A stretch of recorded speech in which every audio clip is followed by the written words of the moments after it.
విజయవాడ ఇప్పుడిప్పుడే కోలుకుంటోంది.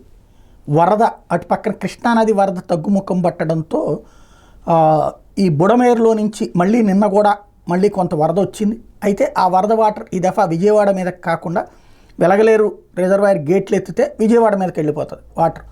అలా కాకుండా ఆ గేట్లని 13 ఏళ్ల నుంచి ఎత్తలేదు కాబట్టి కాపాడబడ్డింది.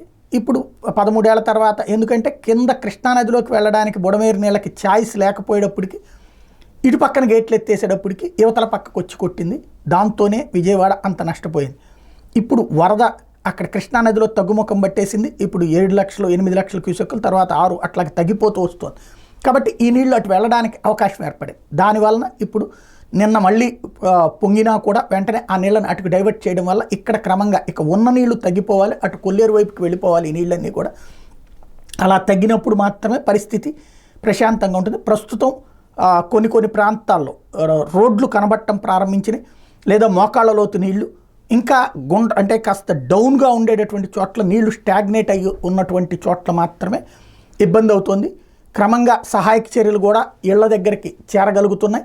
ఎక్కడైతే ఇప్పటిదాకా ఫ్రంట్ లైన్ 30%కే ఉన్నటువంటి సహాయక చర్యలు ఇప్పుడు బ్యాక్ సైడ్కి కూడా వెళ్ళడానికి అవకాశం లభించింది. 5వ రోజుకి ఎట్టకేలకు మొన్నటిదాకా మంచినీళ్ళకు కూడా అల్లాడినటువంటి ప్రాంతాలకి ఇప్పుడు నీళ్లు చేరుతున్నాయి, ఆహారం చేరుతోంది, కుదుట పడుతోంది. ఇప్పుడు ప్రభుత్వం శరవేగంగా ఆయా అడుగులు వేయిస్తోంది.